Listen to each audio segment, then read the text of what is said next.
Lucas capítulo 18, de 35 a 43. Aconteceu que, ao aproximar-se ele de Jericó, estava um cego assentado à beira do caminho, pedindo esmolas. E ouvindo o tropel da multidão que passava, perguntou o que era aquilo. Anunciaram-lhe que passava Jesus, o Nazareno. Então ele clamou: Jesus, filho de Davi, tem compaixão de mim. E os que iam na frente repreendiam para que se calasse. Ele, porém, cada vez gritava mais: Filho de Davi, tem misericórdia de mim. Então parou Jesus e mandou que lhe o trouxessem. E tendo ele chegado, perguntou-lhe: Que queres que eu te faça? Respondeu ele: Senhor, que eu torne a ver. Então Jesus lhe disse: Recupera a tua vista, a tua fé te salvou. Imediatamente tornou a ver e seguia-o, glorificando a Deus. Também todo o povo, vendo isto, dava louvores a Deus. Vamos orar mais uma vez. Senhor, como é bom ler a tua santa palavra, Deus, e como ela anima o nosso coração. Obrigado, Deus, pelo testemunho deixado, Deus, pelos apóstolos, que, ó Deus, escreveram e nos notificaram sobre isso, pelos muitos homens que o Senhor usou para fazer registrada a tua santa palavra, para que hoje pudéssemos nos alimentar dela. E pedimos, ó Deus, que ela seja o alimento para nós nesta manhã, para a nossa alma, para o nosso coração. É o que nós te pedimos em nome de Jesus. Amém. Jesus Cristo, aquele que nos faz recuperar a visão. Aquele que olha para a nossa miséria e nos socorre diante dos nossos problemas, das nossas lutas, das nossas dificuldades. Era assim que Jesus fazia naqueles dias quando ele estava no seu ministério terreno. Por onde ele passava, as multidões afluíam até ele, porque elas precisavam de uma solução para o seu mal. E Jesus era a fonte dessa solução. Num mundo um pouco diferente do nosso, não muito, mas um pouco diferente, não existiam como existem hoje os hospitais.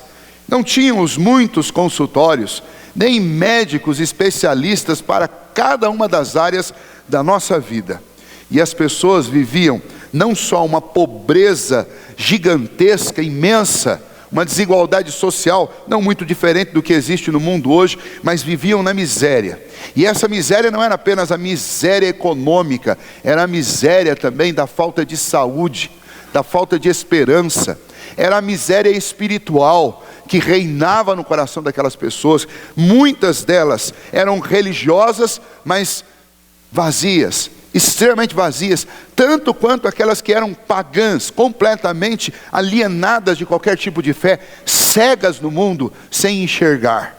Entre aqueles que tinham os problemas de saúde, entre os vários problemas que as pessoas tinham aqueles que tinham até mesmo este problema, como este homem, que perderam a visão. Ele não nasceu cego, porque quando ele olha para Jesus e faz o seu pedido, ele diz que eu torne a ver. Significa que ele já tinha enxergado em algum momento da vida dele. Este homem perdeu a visão, provavelmente por causa de uma enfermidade que ele enfrentou, ou talvez por algum acidente. Fato é que ele vivia em grande miséria, como aquelas multidões. E Jesus era a grande esperança destas multidões. Esperança de cura física. E para aqueles que tinham o privilégio de conseguir o contato com Jesus, era também a esperança e a certeza de cura para o seu coração e para a sua alma, cura espiritual. E então, quando as pessoas ficavam sabendo que Jesus estava passando por algum lugar, e especialmente essas camadas mais pobres, e aqueles que eram esquecidos até mesmo pela região judaica, quando eles sabiam que Jesus estava passando por perto, pelo sim, pelo não, independente de crerem ou não que ele era o Filho de Deus, mas pelo sim, pelo não, pela reputação que Jesus tinha naqueles dias, de alguém que curava e era um varão poderoso em suas obras, as pessoas iam para onde Jesus estava, e imagine que era realmente um grande tropel, como Lucas registra. Imagine o barulho, o aperto, a briga das pessoas para se aproximarem de Jesus. Mas era a única esperança. Talvez Jesus nunca mais passasse por aquele lugar. E então todos tentavam se aproximar de Jesus. E quando nós olhamos especialmente para a vida deste homem, que nós apenas conhecemos como cego Bartimeu, que tem a sua história registrada lá em Mateus capítulo 10, junto com outro que era cego também. Temos também registrado em Marcos, esta mesma história está lá. Marcos, assim como Lucas, também fala do cego, dando esta alcunha para ele de cego Bartimeu. Marcos acrescenta um dado dizendo que ele era filho de Timeu, que para nós não ajuda muito, porque nós não conhecemos essas famílias. Mas nós sabemos que este homem era um homem conhecido ali nas circunvizinhanças de Jericó. Por quê? Porque na sua miséria, ele era levado, provavelmente por outras pessoas, à beira daquele caminho, daquela estrada para Jericó, porque era o lugar onde se podia pedir esmola, onde se podia pedir ajuda. E então, olhando para a vida deste homem, especialmente para este acontecimento, nós podemos aprender com ele algumas lições importantes para a nossa vida, e observando o que Jesus fez com ele, nós podemos aprender também com a obra de Jesus Cristo, aquilo que é importante para nós, e especialmente a respeito do que Jesus faz na vida de pessoas cegas. Este homem para nós tem algumas lições a ensinar. Nós vamos aprender com Jesus, mas vamos aprender com Bartimeu também. Uma das lições importantes de Bartimeu para a nossa vida, especialmente nesta manhã, onde vamos celebrar a ceia do Senhor, uma lição muito importante que nós encontramos já de cara nesse texto, é a importância de usarmos diligentemente os meios de graça. Especialmente para a vida daquele homem, o meio de graça era ir ao caminho, ir ao lugar onde as pessoas passavam. Não apenas Jesus, mas o lugar onde as pessoas passavam. Porque era assim que ele sobrevivia, era assim que ele resistia, mesmo na miséria, mas era assim que ele atravessava os seus dias. Era contando com a ajuda de algumas pessoas, e nós não sabemos se são parentes, amigos, que o conduziam até próximo àquele caminho, e na beirada do caminho, ele ficava ali pedindo esmolas. Este é exatamente o retrato de alguém que na miséria precisa viver através da graça, através do favor dos outros. E é interessante porque estes milagres e essas histórias selecionadas, elas não estão no Evangelho por um acaso. Elas têm para nós uma mensagem, elas têm uma figura que nos ajuda a entender a nossa verdadeira condição. E a história de Bartimeu, assim como a história de outras pessoas, como aquele coxo à porta formosa do templo, que foi curado pela oração de Pedro e João, como outros, como Lázaro, que foi ressuscitado pelo Senhor Jesus, e como tantos outros homens e mulheres que foram curados por Jesus, eles servem para nos mostrar o estado da miséria do homem. O que o pecado fez com o nosso mundo, o que o pecado fez com a humanidade. Não houve apenas uma deterioração do coração e da natureza, mas essa deterioração do coração e da natureza humana, ela desemboca numa deterioração física também. Mazelas, doenças, pragas, deficiências, tudo isso a nossa raça, não o indivíduo em si, mas a raça inteira humana sofre por causa do pecado. Deus nos fez para a vida, e Deus fez o homem perfeito, em nada deficiente. Mas o pecado trouxe todas essas mazelas. E por mais que uma pessoa possa adquirir nesta vida riquezas e conforto, ainda assim a nossa condição é a condição de miseráveis. Miseráveis por causa do pecado que está dentro de nós, que nos empobrece e que nos faz pessoas completamente destituídas de honra, de dignidade, de glória. O pecado nos torna os mais miseráveis de todos os homens. E com as consequências do pecado vem todas essas outras misérias, desde problemas físicos a problemas emocionais. E este homem, sentado junto ao caminho, suplicando por esmolas, é um retrato de como nós somos diante da criação de Deus, diante do próprio Criador. Nós somos homens miseráveis, pecadores, assentados à beira do caminho, esperando pela graça. Mas é interessante que este homem é um homem diligente. Ele podia ficar assentado na sua miséria, fechado na sua casa, ou escondido em algum lugar, ou simplesmente poderia se entregar e perder a vontade de viver, e perder a disposição de procurar ajuda, de procurar socorro, e simplesmente se entregar, se render. Mas não é isso que este homem faz. Este homem vai a um lugar onde ele poderia encontrar graça. Para ele era aquele caminho, e especialmente nesta passagem, aquele caminho se tornou um lugar de graça ainda maior, e no sentido que nós conhecemos mais, no sentido mais amplo, no sentido do Evangelho, porque aquele lugar é o lugar por onde Jesus passava. Ainda hoje a igreja é um lugar de graça. A palavra de Deus aberta, lida, é um meio de graça.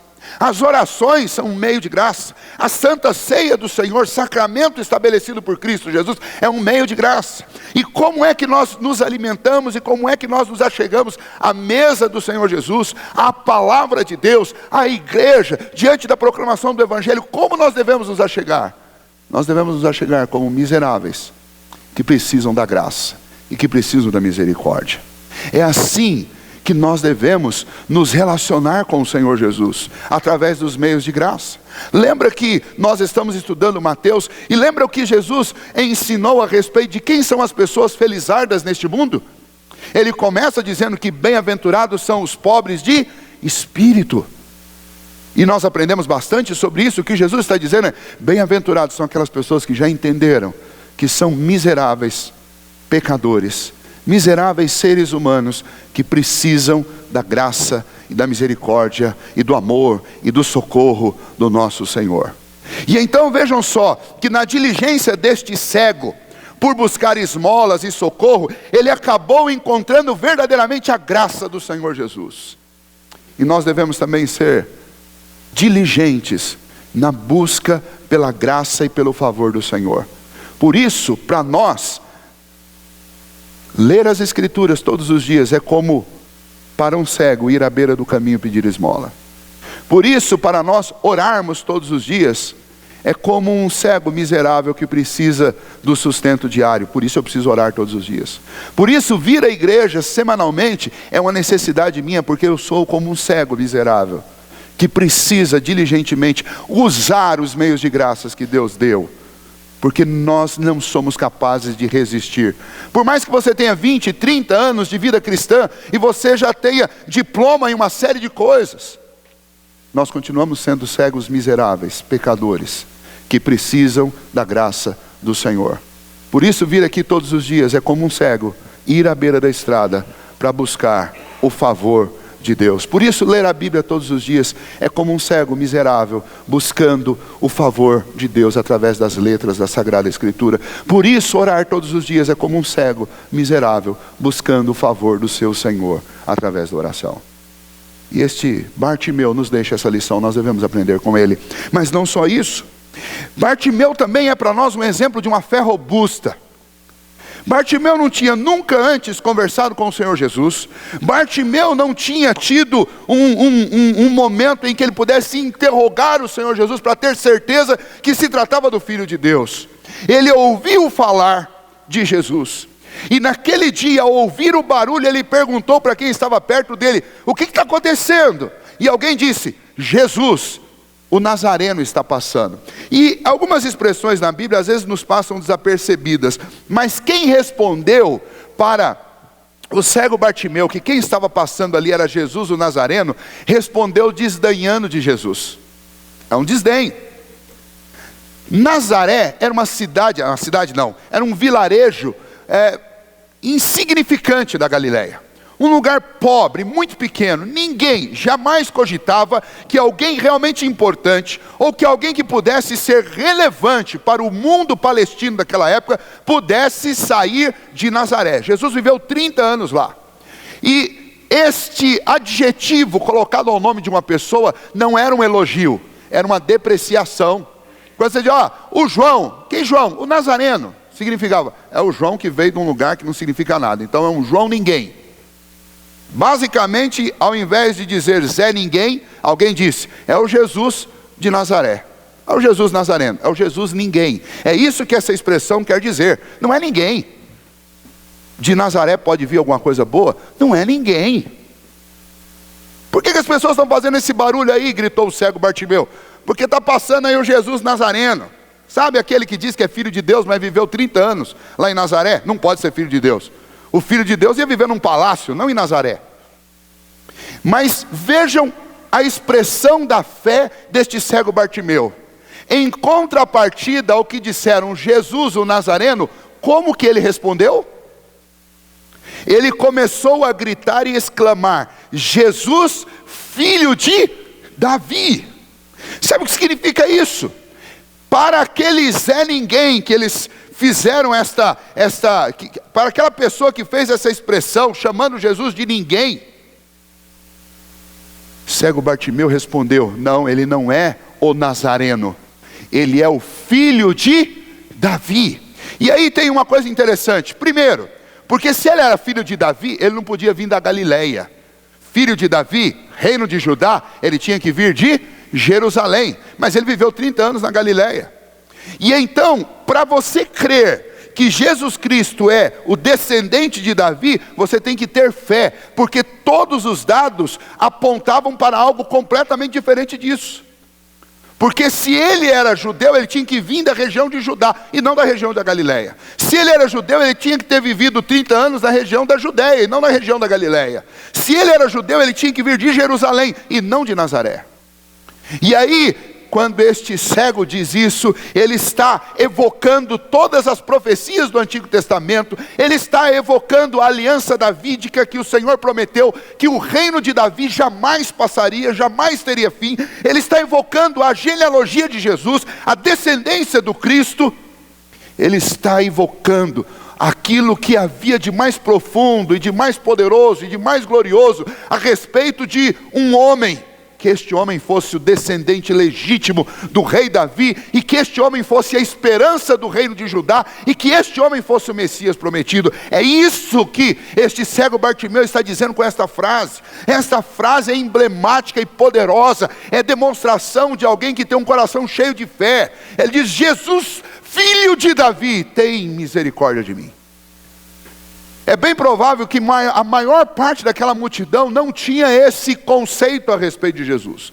É bem provável que a maior parte daquela multidão não queria nem saber quem era Jesus. Eles estavam tão somente preocupados em alcançar um milagre. Mas este homem não está apenas buscando um milagre, ele está fazendo uma declaração pública de fé, e nessa declaração pública ele está reconhecendo que aquele que estava passando, que ele não conseguia ver, era realmente o Messias prometido, filho de Deus, o descendente de Davi, o grande rei de toda a terra. Fé robusta. E a multidão, e o que as pessoas vão pensar? E eu sou cego, cego tem direito de ficar falando alto no meio dos outros? Eu sou um pobre que fica pedindo esmolas, eu posso fazer isso? Vão me ouvir? Bartimeu era um homem de fé. Ele podia não ter olhos físicos para ver Jesus Cristo, mas o coração dele enxergou Jesus muito mais do que todas as outras pessoas que estavam ali. Quando alguém disse: quem passa por aí é o Nazareno, Jesus, ele disse: não, não é o Nazareno, é o filho de Davi que está passando, é o Messias prometido. Nós ouvimos as pessoas falarem as coisas mais diversas sobre Jesus.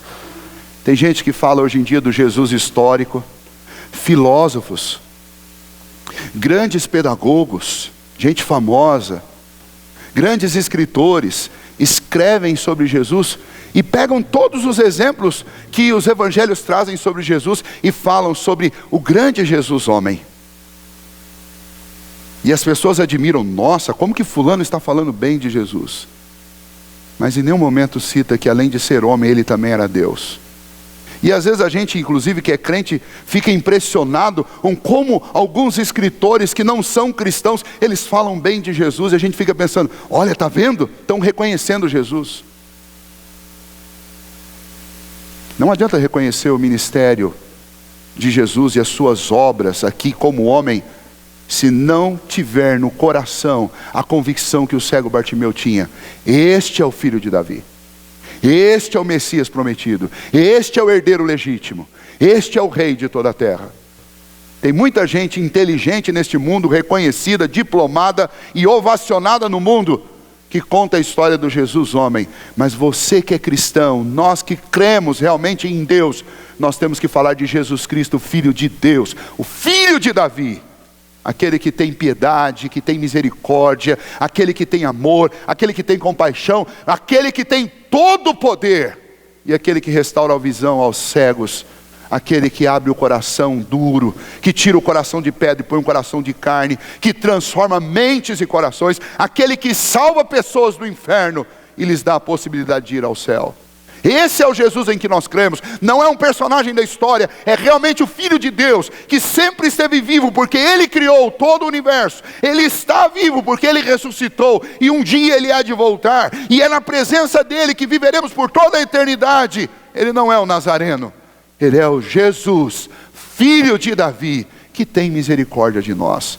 Fé robusta é o que nós olhamos e observamos na vida do cego Bartimeu. Fé robusta é o que todos nós precisamos ter, porque sem fé é impossível agradar a Deus. O próprio Senhor Jesus vai falar sobre a fé deste homem, porque Jesus, Ele pode falar sobre fé como ninguém mais, porque Ele é o doador da fé. Efésios capítulo 2 diz que a fé é dom de Deus, e colocar esta fé que é dom de Deus em exercício é fundamental para a vida de cada um de nós. Deus colocou fé no seu coração, então creia de todo o seu coração, então abra os seus lábios e comece a falar de Jesus com a mesma força, com o mesmo vigor, com a mesma convicção que o cego Bartimeu falou, sem sentir vergonha das pessoas. Está passando por dificuldade, clame por Jesus com toda a força, a plenos pulmões, como este homem clamou. E aí algumas coisas são sempre iguais no universo. Em terceiro lugar, nós podemos aprender com a vida deste cego Bartimeu a respeito da perseverança. No mundo, as pessoas sempre fizeram oposição a Cristo, e não só a Cristo.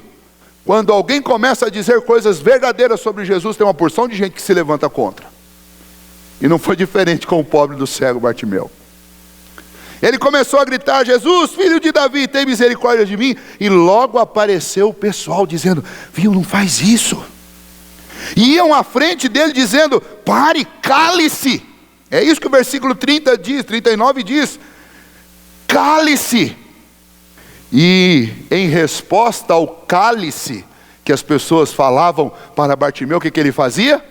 Ele gritava ainda mais alto: Jesus, filho de Davi, tem misericórdia de mim. É um homem perseverante. Ele não estava preocupado com os emblemas e com os ditames da socialite, não estava preocupado com aquilo que as pessoas dizem ser legal, não estava preocupado em passar vergonha, ele não estava preocupado em ser alguém que perturbasse a ordem social. Ele queria que Jesus o ouvisse. Ele queria o socorro do Senhor Jesus. E naquele dia, nada mais importava para ele, senão que Jesus o ouvisse. Às vezes a gente passa por dificuldades, e eu sei que a sua vida não é diferente da minha, e todos nós passamos. Mas a gente começa a medir se realmente a gente está passando por dificuldade. Porque às vezes você passa por dificuldade, mas fica com vergonha. Vergonha de orar, vergonha de falar com Deus. E quando tem a oportunidade, parece que a gente fala com Deus quase que com preguiça, com medo. A gente critica muito alguns irmãos nossos que em suas igrejas são barulhentos. Mas eu acredito que aquela igreja, lá dos dias de Jesus, que era aquela multidão que seguia Jesus, aquela multidão não tinha formalismo, aquela multidão não tinha etiqueta, aquela multidão era uma multidão de gente miserável, carente, e que quando precisavam de Jesus, desesperadamente gritavam para que Jesus as ajudasse. Quando Jesus as atendia, esfuziantemente elas saíam gritando, agradecendo Jesus. Tem um exemplo muito bonito disso, nós vamos falar daqui a pouco. Mas tanto para pedir quanto para agradecer, não havia nada de etiqueta social na vida desse povo. Esse povo é um povo que que perseveravam diante das dificuldades, eles clamavam, eles abriam o coração, eles rasgavam o coração, e eles a plenos pulmões, eles pediam o socorro de Jesus. Eles choravam, eles gritavam, eles faziam o que precisava ser feito para demonstrar o quanto eles careciam daquilo e o quanto eles acreditavam que Jesus podia socorrê-los.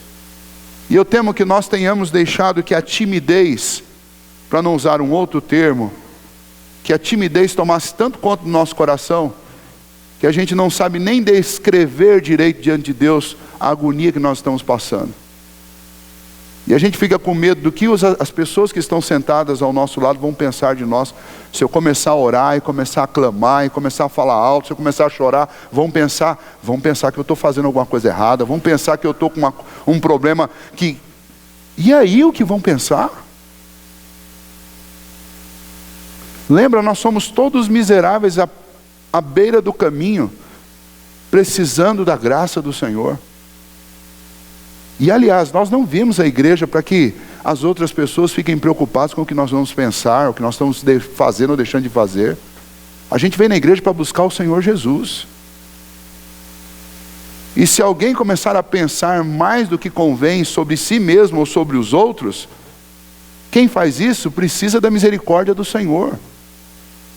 Porque veio para a igreja para olhar para outra coisa, quando deveria ter vindo para olhar para Jesus. Porque a gente não vem aqui para a igreja para olhar uns para os outros. A gente vem aqui para a igreja para olhar para Jesus, para ouvir Jesus. A gente tem o trabalho com os casais, e volta e meia alguém diz assim: eu não fui porque eu fico com vergonha. E tem alguns que dizem: não, é que a gente não está com problema nenhum, por isso que a gente não foi, não estamos precisando. E aí causa-se aquela imagem que quem vai, por exemplo, em encontro de casais, ou quem vai em reunião de casais, é porque está em crise, precisa ir lá. E o que eu digo para você é: e daí? O que vale mais? O que vão pensar de você ou o que você está precisando? E a gente criou alguns pudores, e já não precisa nem que outras pessoas coloquem obstáculos entre a gente e o Senhor Jesus. A gente mesmo coloca o obstáculo. Não posso orar alto, porque se eu orar alto, o meu vizinho aqui do banco vai ouvir o que eu estou dizendo. Eu não posso clamar, porque senão as pessoas vão ficar pensando o que está acontecendo comigo. Eu não posso ir no encontro de casais, senão vão achar que o meu casamento está em crise. Meu querido irmão, aprenda com Bartimeu, persevere buscando a Cristo em meio às suas crises, às suas dificuldades. Não é vergonha nenhuma, muito pelo contrário. É sinal de que você está realmente convencido de que Jesus é a solução, que você é um miserável pecador e que você não pode de maneira alguma desistir de buscar o socorro em Cristo Jesus. O que as outras pessoas vão pensar, isso é com elas e Deus. O que eu não posso é deixar Jesus passar. O que eu não posso é perder a oportunidade de receber a graça e a misericórdia do Senhor, preocupado com o que as pessoas estão pensando. Disseram para o cego Bartimeu: fica quieto, para de gritar. Olha que vergonha, você fica gritando aí no meio. E ele: Jesus, filho de Davi, tem misericórdia de mim. Que a gente faça isso, que a gente pare de olhar para os outros e que a gente comece a clamar mais. Clamar pelos nossos filhos, clamar pelo casamento, clamar pelo trabalho, clamar pela saúde. Que a gente não tenha vergonha de abrir os lábios, de abrir o coração e de clamar ao Senhor. Que os nossos filhos ouçam as nossas orações, porque fazendo isso eles entenderão que nós dependemos de Cristo. Mas se você não clama ao Senhor, se você não fala com o Senhor, se o seu filho nunca te ouve pedindo ajuda para o Senhor, como é que você quer que o seu filho dependa de Deus? Se a sua esposa nunca te ouve pedindo socorro ao Senhor, chorando diante do Senhor, como é que você quer que a sua esposa confie em Deus? Se o seu esposo nunca estiver orando, nunca estiver clamando, nunca estiver pedindo socorro a Jesus, filho de Davi, como é que você quer que o seu esposo confie no Senhor e a sua esposa confie no Senhor? Como é que nós vamos ensinar para essa geração que eles precisam de Cristo, se eles não nos enxergam dependendo de Cristo? Bartimeu tem muito a nos ensinar. Ele buscou os meios de graça na sua vida, e até que encontrou o meio maior, que é Jesus Cristo. Ele deu um exemplo de fé robusta, confiando em Jesus, crendo que Ele realmente era o Messias, o Salvador, o Filho de Deus. E ele é um exemplo de perseverança, porque ele não desistiu. Agora, esse texto, primordialmente, acima dos exemplos de Bartimeu, esse texto mostra o poder restaurador de Cristo. Em quarto lugar, eu quero que você considere isso. Jesus Cristo manda trazer o cego Bartimeu até ele e diz: o que você quer? Já imaginou? E essa é a melhor pergunta que alguém pode ouvir. E esta é a grande pergunta de Jesus. Não só para o cego Bartimeu, mas essa é a pergunta de Jesus para mim e para você hoje, nesta manhã. O que você quer que eu te faça? Olha, se uma pessoa grande, importante, com muitos poderes, chega para você e pergunta: o que você quer que eu te faça? Não é bom? Vocês lembram daquele programa que existia na antiga TVS? No canal do Silvio Santos, tinha um programa famoso chamado Porta da Esperança. As pessoas iam lá e faziam o quê? Elas diziam o que elas queriam. Então, na hora do programa, o Silvio Santos ia perguntar: o que você quer que eu faça para você? Qual que é o seu desejo? E aí a pessoa contava, daí tinha um vídeo contando a história da pessoa. E aí tinha aquele momento importante que tocava uma música e ficava todo mundo aguardando a porta se abrir. E vocês lembram que algumas vezes as portas, quando a porta abria, não tinha nada? Algumas pessoas recebiam o que queriam, outras pessoas, a porta abria e não tinha nada. A diferença entre a porta da esperança e Jesus Cristo é que Jesus Cristo não é uma porta vazia.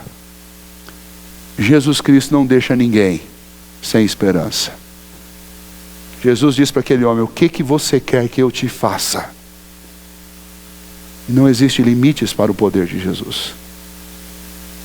E o homem disse: que eu torne a ver, Senhor. E qual foi a resposta de Jesus? Que você torne a ver. E é interessante porque para Jesus as coisas que são extremamente complicadas, complexas para nós, para Jesus elas são simples. Para Jesus é apenas uma questão de palavra, é apenas um pronunciamento, é apenas uma palavra. Ele disse: então eu quero, torne a ver. Mas quanta coisa Jesus mostra para nós nisso. Em primeiro lugar, quando Jesus responde: eu quero, torne a ver, o Senhor Jesus está dizendo: eu quero o que você quer. Ou melhor dizendo, você quer o que eu quero.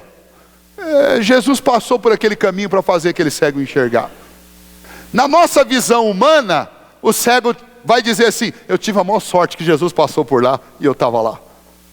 Na ótica de Deus, Deus vai dizer assim: não, Bartimeu, você estava lá porque eu queria, e eu passei por lá porque eu queria, e eu curei você porque eu queria, e você queria ver porque eu queria, porque um dia você perdeu a visão porque eu quis, para que um dia eu pudesse te dar a visão e você pudesse me glorificar, e as pessoas pudessem me glorificar. Lembram que os discípulos perguntaram para Jesus: por que este homem é cego? Na outra passagem, quem pecou? A mãe, o pai dele, os avós? Quem foi que cometeu o pecado para que ele fosse assim? Lembram qual foi a resposta que Jesus deu?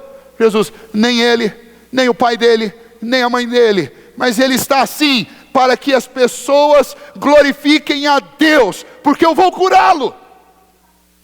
Sabe por que você tem problemas? Sabe por que você tem dificuldades? Sabe por que você passa por aflições? Porque a vontade de Deus é perfeita, e tudo que Deus escreveu é para que Ele fosse glorificado pela minha e pela sua vida, através dos processos, das restaurações, da salvação que Ele tem para nós. Por isso que nós podemos fazer como Bartimeu e gritar: Jesus, filho de Davi, tem misericórdia de mim. Porque Jesus quer te salvar, porque Jesus quer te libertar, porque Jesus quer salvar seu casamento, porque Jesus quer salvar seu filho, porque Jesus quer salvar o seu marido, Jesus quer salvar a sua esposa, Jesus quer restaurar a sua casa. Foi para isso que Ele veio, para libertar os cativos, para salvar aqueles que estavam perdidos, para curar os enfermos. É isso que a palavra de Deus diz a respeito de Jesus. Porque Jesus é aquele que veio para transformar, para restaurar, para salvar aquilo que estava perdido. E eu não posso perder isso de vista jamais. Se a minha religião consistir em ser simplesmente um presbiteriano, eu estou perdido. A minha fé precisa estar em Cristo Jesus. E a minha busca precisa ser pela presença dEle. E o meu maior desejo deve ser a glória dEle. E todos os problemas e as lutas que eu passar nessa vida, eu preciso levar diante dele. Porque ele é o único que pode trazer a solução que eu preciso. O meu coração, o seu coração precisa de Jesus. Os nossos olhos humanos precisam de Jesus, mas os nossos olhos espirituais também precisam de Jesus. E Jesus não só disse àquele homem: quero, torne a ver. Então Jesus lhe disse: recupera a tua vista, a tua fé te salvou. Deus está dizendo: eu estou curando você, Bartimeu, mas não estou curando só a sua vista. Eu estou curando a sua alma e estou livrando você do inferno. Jesus não quer resolver só o problema do seu corpo, mas Jesus é aquele que definitivamente resolve o problema da sua alma. E eu temo que a gente, embora seja crente, esteja participando da igreja, que estejamos muitos de nós aqui com a alma cansada, com o coração vazio, com a mente perturbada, cheios de tristezas, de angústias, de agonias. E por ser presbiteriano a gente é contido. E por ser presbiteriano a gente não chora. E por ser presbiteriano a gente não se mexe no banco. E por ser presbiteriano a gente ora baixo, a gente canta baixo e a gente faz tudo baixinho para manter o protocolo. Mas está aqui um homem que quebrou o protocolo na presença do Senhor. E nesta manhã eu preciso dizer isso para você: chega de protocolo. Nós precisamos, nós estamos diante do Salvador, do Redentor. Nós estamos diante daquele que transformou água em vinho. Nós estamos diante daquele que devolveu a visão aos cegos. Nós estamos diante daquele que ressuscitou mortos. Nós estamos diante daquele que pode tirar a sua alma do inferno e colocá-la no céu. Você não pode manter protocolo. Aqui é o lugar de chorar. Aqui é o lugar de gritar. Aqui é o lugar de expor diante de Deus. E Davi entendia tanto isso, que numa das subidas dele ao templo, ele se expôs tanto que ele arrancou a roupa dele. Não vai fazer isso aqui hoje. Mas não tinha protocolo para Davi. O que ele queria é que Deus, é deixar claro diante de Deus e das pessoas, que diante de Deus ele não tinha nenhum tipo de vergonha. Diante de Deus ele expunha as suas necessidades. Chega da gente fazer de conta que o seu casamento é o melhor casamento do mundo. Chega de fazer de conta que a sua relação com seus filhos é a melhor relação do mundo. Chega de fazer de conta que está tudo bom, que está tudo certo. Não está, e você sabe disso, e Deus também. Mas está passando hoje por este caminho Jesus Cristo. Está passando hoje neste lugar Jesus, o filho de Davi. Então não deixe essa oportunidade passar. Rasgue o seu coração diante do Senhor. Porque nós estamos diante daquele que pode resolver todas as coisas. E se você está se perguntando, será que Ele quer? Eu posso te garantir, porque a palavra de Deus diz, Ele quer. Ele veio buscar e salvar o que estava perdido. Quando nós olhamos para esse texto, nós não encontramos apenas os bons exemplos do Bartimeu, mas nós encontramos acima de tudo o exemplo e o testemunho da obra de Cristo Jesus. Ele veio buscar miseráveis pecadores como nós, Ele veio nos salvar, Ele veio transformar, Ele veio devolver a visão física, mas Ele também veio devolver a visão espiritual. Ele veio devolver a alegria que você perdeu há muito tempo. Ele veio devolver a esperança que você não tem. Ele veio devolver aquilo que o pecado e o inimigo das nossas almas tirou de você. Se não for para se relacionar com Jesus dessa maneira, para se relacionar com apenas um personagem da história, você não precisa vir aqui ao domingo. Você pode ficar em casa e você pode ler Camões, você pode ler sobre Carlos Drummond de Andrade, você pode ler sobre qualquer um. Se for para se relacionar com um personagem da história, existem milhares com os quais você pode se relacionar. Mas se você veio aqui, você não veio para se relacionar com um personagem da história morto, você veio para se relacionar com Cristo vivo. E relacionamento com Cristo vivo é relacionamento vivo, não pode ser relacionamento morto. Nós estamos cheios de muita teologia, de muito slogan vazio, sem espiritualidade, sem fé, sem emoção, sem coração. que não serve para nada, a não ser para atrapalhar o caminho daqueles que realmente creem em Deus, que precisam do favor, da misericórdia do Senhor. Então venha a Cristo. Em último lugar, quando a gente olha para esse texto, a gente vê qual foi o resultado disso no final. O final é o melhor final que você pode imaginar. O homem voltou a ver, mas o versículo 43 diz que imediatamente ele tornou a ver, e que mais? Ou seja, ele foi curado, mas além disso ele passou a seguir Jesus.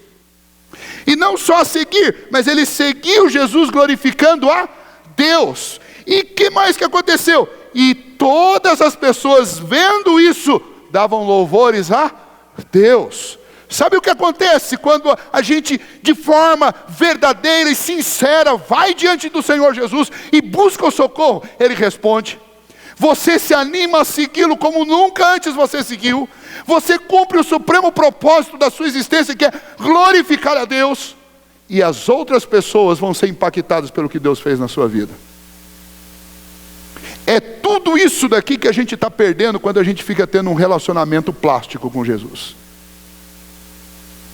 Você não recebe, você não segue, você não glorifica e as pessoas não adoram. E a história que eu queria lembrar a vocês é uma história que você conhece. Eu já citei aqui. Pedro e João subindo ao templo na hora da oração, das 3 da tarde, tinha um coxo lá na porta que estava sempre lá.